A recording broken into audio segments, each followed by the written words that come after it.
یزید جب تخت پر بیٹھا تو وہ بدبخت شرابی تھا، شراب پیتا تھا، بے نمازی تھا، نماز جناب والا چھوڑ دیا کرتا تھا، اور جناب والا وہ زنا کا عادی تھا، زنا کیا کرتا تھا۔ اب آپ مجھے بتاؤ میرے مسلمان بھائیوں کہ جو بندہ زنا کا عادی ہو، جو بندہ شراب پیتا ہو، جو بندہ نماز نہ پڑھتا ہو، کیا امام حسین اس کی بیعت کر سکتے تھے؟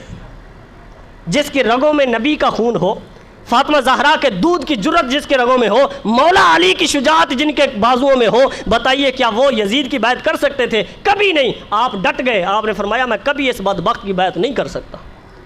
آپ کو پریشان کیا گیا، آپ کو جناب والا مجبور کیا گیا کہ آپ بیعت کریں، حتیٰ کہ حضرت امام حسین کو مدینہ چھوڑنا پڑا، اپنے نانا کا در چھوڑنا پڑا۔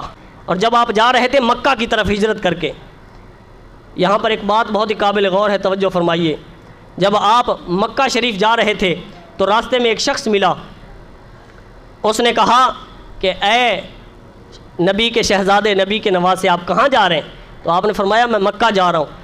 اس نے کہا یہ میرا کنواں ہے، کنواں میں نے تازہ نیا کھدوایا ہے، اس کا پانی تھوڑا ہے، کم ہے پانی، آپ دعا فرما دیجئے اس کا پانی زیادہ ہو جائے۔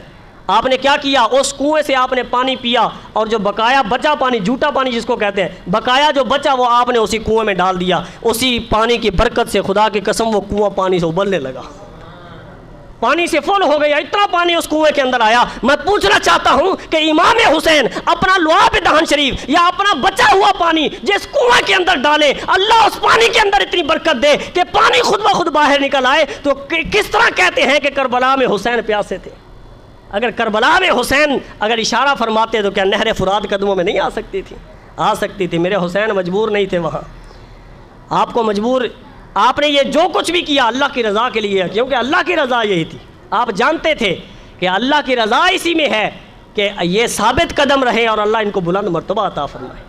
آپ مجھے بتائیے، میرے آقا کو امام حسین کی پیدائش کے وقت خبر دی گئی کہ یہ شہید ہو جائیں گے۔ سیدہ فاطمہ زہرا جانتی تھیں میرا بیٹا شہید ہو جائے گا، مولا علی جانتے تھے میرا بیٹا شہید ہو جائے گا۔ کسی ایک نے بھی یہ نہیں کہا کہ اے اللہ یہ مصیبت ٹال دے، نبی نے بھی یہ نہیں کہا کہ اے اللہ یہ مصیبت ٹال دے۔ حالانکہ نبی دعا فرماتے تو اللہ کیوں نہ قبول فرماتا، لیکن نبی نے یہ دعا کبھی نہیں کی۔ مولا علی سے یہ دعا کبھی ثابت نہیں، حضرت سیدہ فاطمہ زہرا سے کبھی ثابت نہیں۔ کیوں؟ وہ جانتے تھے اللہ کی رضا اسی میں ہے۔ جب بھی دعا مانگی یہی مانگی، اے اللہ جب کربلا کا میدان ہو تو حسین کو ثابت قدم رکھنا، ثابت قدم رکھنا، ہمیشہ دعا یہ مانگی۔ اور میرے حسین جب کربلا کے میدان میں گئے، رات کا وقت تھا، یہ 9 محرم کی بات ہے، رات کا وقت تھا۔ امام حسین نے فرمایا یہ جو چراغ جل رہا ہے اس کو بجھا دو۔ چراغ کو بجھا دیا گیا۔ جب اندھیرا ہوا تو امام حسین نے اپنے سب ساتھیوں کو جمع کر کے فرمایا یہ جو یزیدی ہیں یہ صرف میرے خون کے پیاسے ہیں، یزیدی صرف میرے خون کے پیاسے ہیں، لہٰذا تم میں سے جو کوئی جانا چاہے تو چلا جائے، میری طرف سے اجازت ہے۔ امام حسین نے فرمایا تم میں سے جو بھی جانا چاہے، لائٹ اس لیے بند کر دی تاکہ کوئی کسی کے سامنے شرمندہ نہ ہو، جو بھی جانا چاہے چلا جائے، یہ یزیدی صرف میرے خون کے پیاسے ہیں۔ لیکن جب تھوڑی دیر کے بعد لائٹ کو جلایا گیا، قربان جائیں ان وفا شعاروں پر جنہوں نے امام حسین کے ساتھ وفا کی، ایک بھی بندہ اٹھ کر اپنی جگہ سے نہیں ہلا، سب نے یک زبان ہو کر کہا کہ اے امام علی مقام، ہماری زندگی بھی آپ کے ساتھ ہے، ہماری شہادت موت بھی آپ کے ساتھ ہے، ہم دنیا میں رہیں گے تو آپ کے ساتھ رہیں گے، اگر شہید ہوں گے تو آپ کے ساتھ ہوں گے، بروز قیامت بھی آپ کے ساتھ ہی اٹھائے جائیں گے۔ ان وفا شعاروں کو سلام جنہوں نے امام حسین کے ساتھ وفا کی۔ 10 محرم کا جب دن آیا، حضرت امام علی مقام سیدنا امام حسین رضی اللہ تعالیٰ عنہ، یہاں پر ایک بات میں پہلے بھی کر چکا، مزید دہرا دوں۔ بعض لوگ نا یہ چیز جب بیان کرتے ہیں شہادت امام حسین، وہ اس انداز سے بیان کرتے ہیں کہ جیسے حضرت امام حسین مجبور تھے کربلا کے میدان میں، بے بس تھے، جناب والا وہ کچھ کر نہیں سکتے تھے، اس طرح کا انداز بیان کرتے ہیں۔ لیکن خدا کی قسم میں یہ کہتا ہوں اہل سنت و جماعت کا یہ عقیدہ نہیں ہے۔ اہل سنت کا عقیدہ یہ ہے کہ میرے امام مجبور اور بے بس نہیں تھے، وہ اللہ کی رضا کے لیے خاموش تھے، وہ اللہ کی رضا کے لیے خاموش تھے۔ وہ اشارہ کرتے تو پانی قدموں میں آ سکتا تھا۔ مجھے بتائیے حضرت مریم علیہ السلام کے بیٹے حضرت عیسیٰ علیہ السلام ایڑی رگڑیں تو زمین سے پانی کا چشمہ جاری ہو سکتا ہے، اگر میرے امام حسین زمین پر پاؤں مارتے تو پانی کا چشمہ کیوں نہ جاری ہوتا؟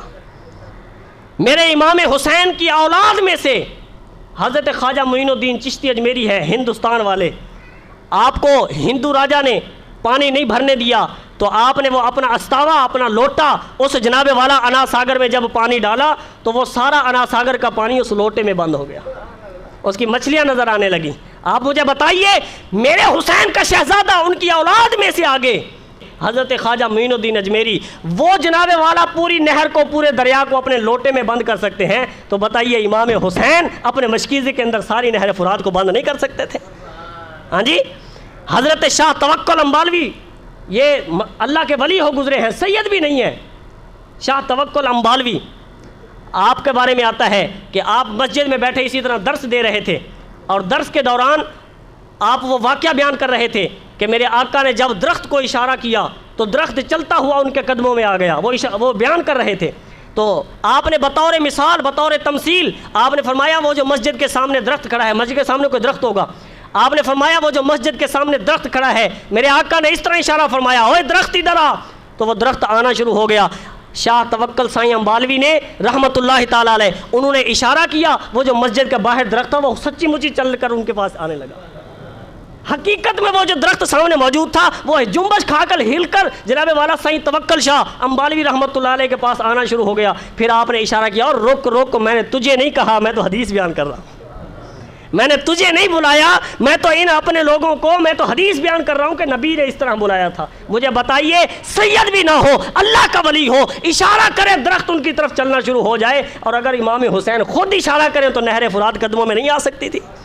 آ سکتی تھی۔ یاد رکھے اہل سنت و جماعت کا متفقہ عقیدہ، میرے حسین مجبور نہیں تھے۔ بات کو مختصر کروں، یزید پلید نے آپ کو شہید کیا، جب شہید کیا گیا آپ کے سر مبارک کو نیزے پر چڑھایا گیا تو خدا کی قسم اس سر سے بھی قرآن کی تلاوت کی آواز آ رہی تھی، اور جب آپ کے سر کو دمشق کے بازار میں یزید کے سامنے رکھا گیا تو یزید بدبخت نے کیا کیا، اس کے ہاتھ میں ایک چھڑی تھی، ایک سوٹی تھی، اس نے وہ حضرت امام حسین کے لبوں پر ایسے مارنا شروع کر دی، لبوں پر ایسے مارنا شروع کر دی۔